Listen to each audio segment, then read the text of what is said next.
इस कार्यक्रम के पुण्यार्जक हैं विद्या अरह गुरु भक्त परिवार श्री निर्मल आभा जी, आशीष प्रिया जी, प्रणीत जी, प्रियांश जी, राम का परिवार बयाना जयपुर एवं शैफाली जी, सौरभ जी अमेरिका, श्री प्रकाश चंद्र जी, श्रीमती मुन्नी देवी, प्रदीप कुमार, रानू जी, कमल जी, नेहा, हंसनी जैन एवं समस्त काला परिवार, गढ़मोरा वाला परिवार Jaipur. Firm Adinath cable company, doctor Shri Umesh Singhai, Asha Singhai, Upendra Singhai, Sonia Singhai, Utkarsh Singhai, Abira Singhai, Vrinda Singhai, Harsh Singhai, Antulata Singhai, Chittorgarh Rajasthan. आत्मा की शक्ति विकसित हो जाती है। उस व्यक्ति का जीवन सामान्य न हो करके असामान्य हो जाता है, साधारण न हो करके असाधारण क्षमता को प्राप्त हो जाता है। उसके जीने का रंग और ढंग सब कुछ बदल जाता है। जैसे आम पकता है, ये आम आपको दिख रहा है,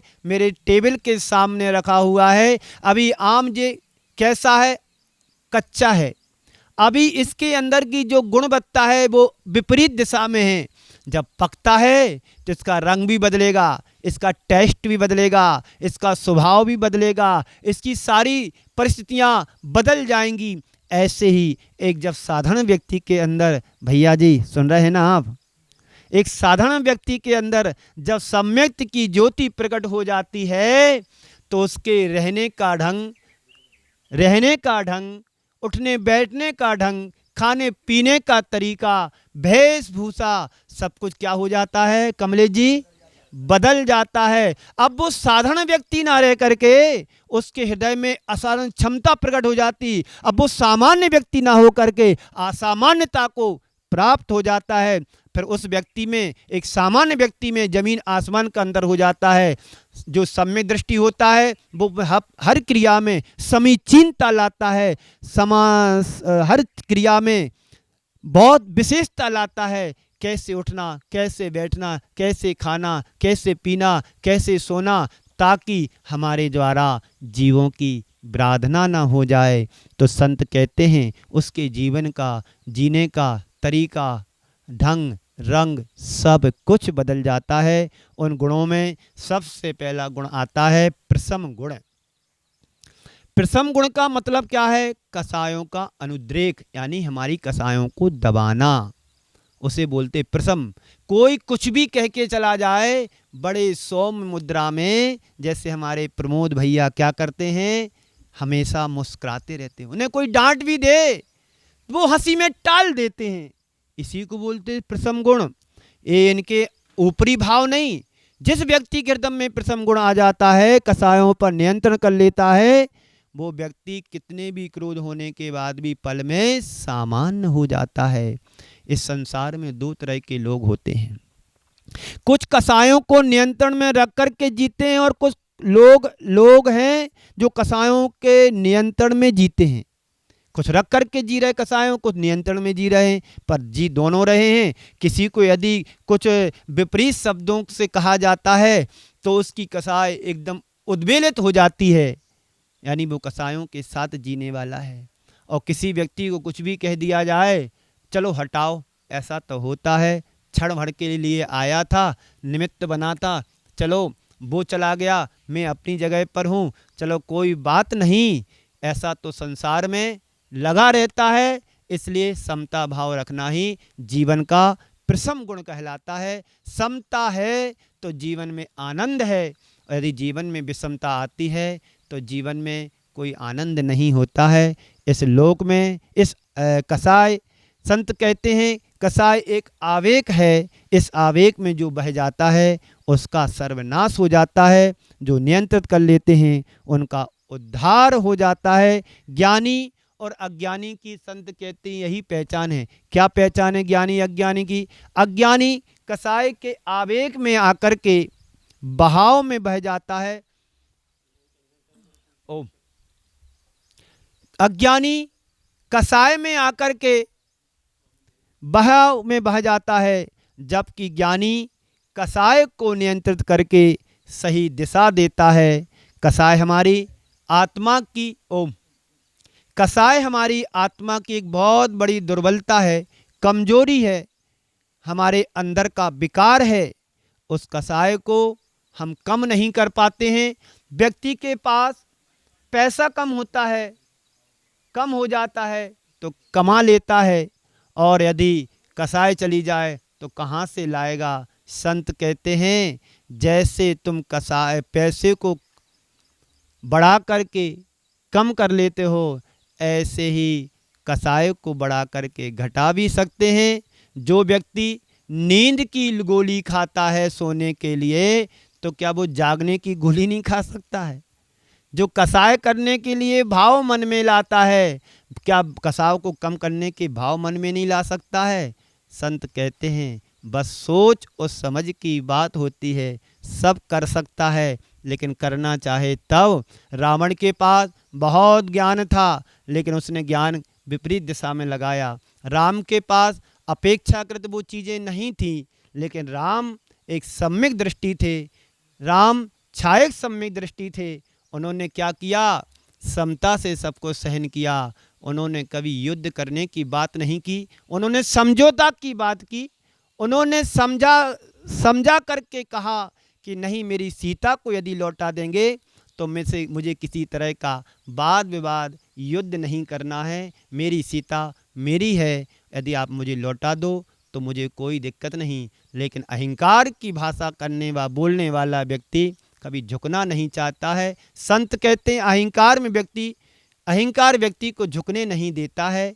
और जो सम्य दृष्टि होता है, पल पल अपने जीवन को सहज बना करके चलता है, तो अज्ञानी कसाय के आवेग के बहाव में बह जाता है, जबकि ज्ञानी कसाय को नियंत्रित करके सही दिशा को देता है। कसाय हमारी आत्मा की बहुत बड़ी दुर्बलता है, कमजोरी है। इससे संसार का प्रत्येक प्राणी प्रभावित है। अनादिकाल से हम इनके दास बने हुए हैं, लेकिन इनका फल भी भोग रहे हैं। कसाय के कारण ही तो, कर्मों के कारण ही तो हम संसार में भटक रहे हैं। कभी जन्म मरण कर रहे हैं, कभी जन्म होता है तो कभी मरण होता है। कल मेरे पास पिछले गांव में एक परिवार आया, वो जॉब भी करता है, उनका बेटा, उसकी माँ थी, दोनों थे।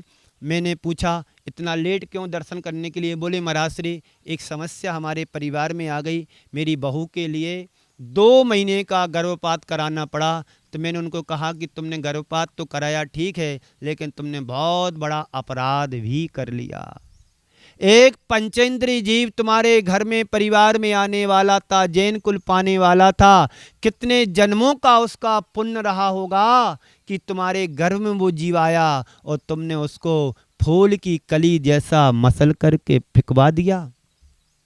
बोले डॉक्टरों को दिखाया, 3 डॉक्टरों से परामर्श किया, डॉक्टरों ने यही कहा कि इसकी धड़कन बंद हो गई। मैंने कि डॉक्टर भगवान बन गया, और जिस भगवान के चरणों में तुम रात दिन मस्तक झुकाते उसकी तुम्हें विश्वास नहीं रहा। अरे जो होगा देखा जाता, ज्यादा प्रॉब्लम होती उसकी बात अलग थी, और 2 महीने का तुमने एक सपनाश नष्ट कर दिया। कितने पुण्य से जीव जैन कुल को पाता है, जय विश्वास गुरु का सानिध्य मिलता है, और तुमने उसकी कोई वैल्यू नहीं समझी। मैंने उनको समझाया, पश्चाताप भी उन्हें हुआ। फिर मैंने कहा किसी योग्य गुरु के पास जाकर के दोनों, और जिसने करने की सलाह दी उसको भी ले जाना चाहिए, और प्रायश्चित लेकर के अपने आप को शुद्ध करना चाहिए। तो ये सच्चे यदि धर्मात्मा होता तो वे सोचता कि जो आया है मुझे स्वीकार है, जो होगा हमारे भाग्य से होगा, कर्मों से होगा। सीता को देखो, अंजना के जीवन को देखो, इन्होंने किसी को दोषारोपण नहीं किया। अंजना की कहानी सबको पता है, किसी से छिपी नहीं है। उसका पति छिप करके आया, अंजना ने कहा कि आप मेरे साथ संपर्क किया, अब मेरा गर्भ रुक जाएगा। क्या कहेंगी माँ, क्या कहेगी दुनिया, क्योंकि हमारा पति तो 22 वर्ष से नहीं मिला है, तो विश्वास कौन करेगा। लेकिन नहीं, उसने कहा कोई बात नहीं, ये चूड़ा है ना, बता देना कि मेरा पति मेरे पास आया था, लेकिन कोई मानने को तैयार नहीं था। सास ने उसको घर से निकाल दिया, और इतना ही पाप कर्म का उदय नहीं रहा, इससे भी और बढ़ करके गया। जिस माँ ने जन्म दिया, पिता ने जन्म दिया, उसके दरवाजे भी बंद हो गए, उसके दरवाजे भी बंद हो गए। लेकिन जब से वो सम्यक दृष्टि जीव, धर्मात्मा जीव गर्भ में आया, तभी से उसका पाप उदय में आ गया। देखो कितनी विचित्रता है संसार की। कहीं सुख, कहीं दुख, कहीं लाभ, कहीं हानि, कहीं संकट, कहीं विकट, कहीं संयोग, कहीं वियोग, कहीं लाभ, कहीं हानि, कहीं जय, कहीं पराजय। इस संसार में चल रहा है, इस संसार की नियति है।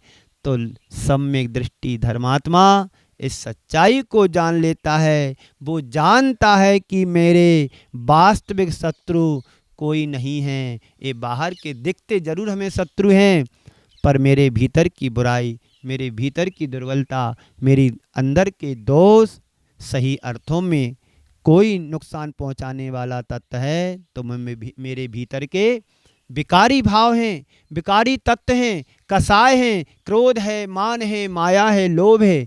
संत कहते हैं क्रोध के उदय में व्यक्ति क्या हो जाता है? क्रोधी बन जाता है। आपको भी गुस्सा आती होगी ना? आप लोग कहाँ से आए? भिंडर से आए। आप लोगों को गुस्सा तो आती नहीं होगी ना?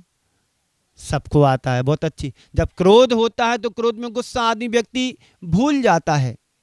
लोभ आता है तो उसको हानि दिखाई नहीं देती है। कल एक व्यक्ति का, राजस्थान का ही व्यक्ति है, उसका फोन आया, महाराज श्री मेरा मकान और मेरा रेसिडेंट और मेरा ऑफिस जो भी उसने डाला होगा 5 करोड़ रुपए का घाटा लग गया है। नाम तो मैं बताऊंगा नहीं क्योंकि किसी का नाम बताना अच्छा नहीं, उसकी बदनामी होती है, उसको बुरा लगता है। लेकिन मैं आपको एक उदाहरण दे रहा हूँ। कल ही फोन आया था उसका कि महाराज श्री आशीर्वाद दो, मैं भागा भागा फिर रहा हूँ, बच्चों को मायके भेज दिया है, पत्नी को भेज दिया, मैं इधर हूँ उधर हूँ। मैंने कही कोई बात नहीं, पाप कर्म का उदय आया है तो अब ऐसा करो। बोले महाराज जी आपके पास आना है। मैंने कहा कोई बात नहीं, आ जाओ उदयपुर आओ, उदयपुर से भिंडर में आपको मिलूँगा। शांति से समय निकालो, संकट की घड़ी है, कभी ना कभी तुम्हारे जीवन में सूर्य का उदय होगा, जो उदय होगा अच्छा ही होगा। भगवान के दरबार में ऐसा कहा जाता है, देर है अंधेर नहीं। जब 99 दरवाजे बंद हो जाते हैं तो एक दरवाज़ा तो खुला रहता है। जब सारे दरवाजे बंद हो जाते हैं तो धर्म का दरवाज़ा खुला रहता है। ऐसे ढेर सारे उदाहरण हम लोगों के पास रहते हैं समाज के बीच के। उन अशुभ कर्म की घड़ियों में मुझे देव शास्त्र गुरु का सानिध्य नहीं छोड़ना, भगवान की भक्ति नहीं छोड़ना, क्योंकि अशुभ कर्म उदय में आया है तो पाप था तब उदय में आया।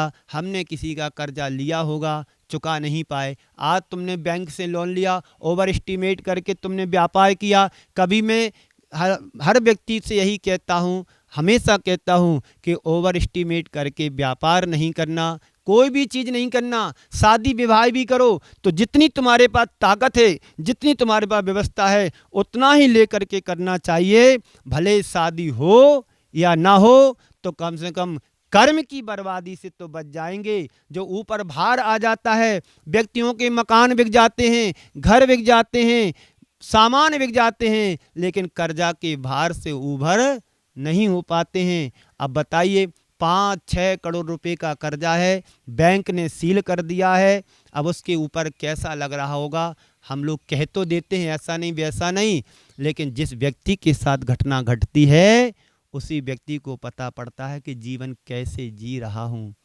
तो जो सम्यक दृष्टि होता है, कर्म उदय में आता है तो वो यही सोचता है ये पाप कर्म का उदय है, कोई बात नहीं, कल आज अंधेरा आया है, कल प्रकाश होगा। तो मैं अंजना के जीवन की बात कर रहा था। वो प्रथम संवेग अनुकंपा आस्तिक से भरी हुई थी, तो उसके जीवन में एक कर्म भी उदय में आया तो उसने समता से सहन किया। तो कहते हैं क्रोध के उदय में व्यक्ति क्रोधी बन जाता है, मान के उदय में व्यक्ति मानी बन जाता है, लोभ के उदय में व्यक्ति लोभी बन जाता है, और माया के उदय में व्यक्ति मायाचारी करने लगता है। पर कसाय जब अपने पूर्ण वेग से प्रकट होती है तो बड़ी खतरनाक होती है। एक युवक था, शहर का था, गांव की लड़की से उसकी शादी हुई। गांव की लड़की से शहर के लड़के की शादी हुई। शादी होने के बाद पहली बार मायके जाती है लड़की, उसे उसका वियोग सहन नहीं होता है। वो जाता है, पीछे से दूसरे दिन पहुंच जाता है और वो कहता है कि मैं लेने के लिए आया हूं। वो कहता है, उसकी माँ कहती है अभी हमारे इसके पिताजी नहीं हैं, तुम लेने के लिए आए, बिना पूर्व सूचना के आ गए, अब मैं कैसे पहुंचाऊं? अभी हमारे घर में व्यवस्था भी नहीं है, भेज नहीं सकती हूं, 2-4-8 दिन बाद आना, फिर आपको भेज देंगे। उसने कहा गुस्से में, भेजना हो तो भेज दो, नहीं तो मैं चला। ऐसी 1-2 बातें होती हैं कसाई के आवेग में आकर के। उसने कहा कुछ, इसने कुछ कहा, बोले मैं तो ऐसा कर लेता हूँ। उसने कहा कर लो तुम ऐसा। कहते आंगन में कुआं था, तो उसमें कुआं में जाकर के गिर जाता है, अपनी जान गंवा देता है। व्यक्ति क्रोध में आकर के ना जाने कैसे कैसे अनर्थ कर लेता है। सुसाइड जब व्यक्ति करता है तो सद्बुद्धि के साथ नहीं करता है, दुर्बुद्धि के साथ ही करता है। कोई लटक जाता है, कोई फांसी लगा लेता है, कोई जहर खा लेता है, कोई किसी न किसी तरह से एक्सीडेंट का शिकार बन जाता है। इससे हम अपने जीवन में कुछ नहीं पा सकते हैं। उसी पाप कर्म के कारण तो संसार में व्यक्ति भटक रहा है। लेकिन इसके हमें सम्यक दर्शन को प्राप्त करना है। तो सम्यक दर्शन को प्राप्त करोगे तो हमारे भव भवांतर कम होंगे। कहते हैं सम्यक दर्शन जिसके हृदय में हो जाता है उसका अनंत संसार चुल्लू भर पानी की तरह रह जाता है, ऐसा कहा जाता है। तो क्रोध, मान, माया और लोभ ये 4 कसाएँ हैं, पर कसाएँ जब अपने पूर्ण वेग से प्रकट होती हैं तो बड़ा दुखदाई होती हैं। संत कहते हैं कि कसाय को समाप्त नहीं कर सकते हैं तो कोई बात नहीं, पर तुम्हारा नियंत्रण तो कसाय पर होना चाहिए। कभी संतुलन नहीं बिगड़ेगा। आपने मानो मस्तिष्क को संतुलन करके, आप अपने मस्तिष्क को संतुलित करके यदि जीते हैं तो हमारी सबसे बड़ी प्राथमिकता होनी चाहिए।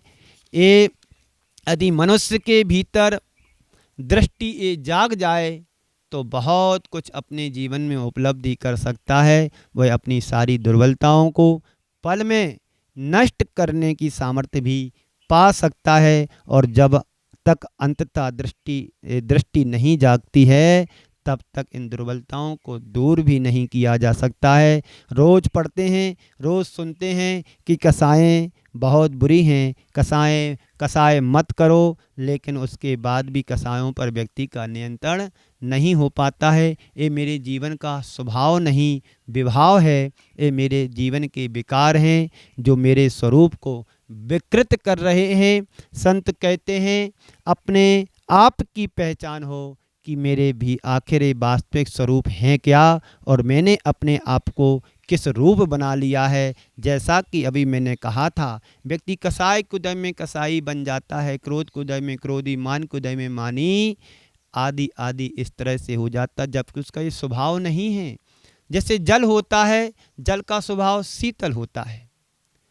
यदि उसको हम अग्नि के ऊपर रखते हैं तो उसके अंदर विभाव अपना आ जाता है, लेकिन ताकत वो अपनी खोता नहीं है। गर्म जल भी यदि अग्नि पर डाला जाए तो वो बुझाने की सामर्थ्य रखता है। ऐसे हम अपने जीवन के अंदर सोचें, ठीक है हमारे अंदर क्रोध भाव नहीं आना चाहिए, आ भी गया है तो समता को धारण करके उस क्रोध रूपी अग्नि को हम बुझाने की सामर्थ्य तो रखते हैं।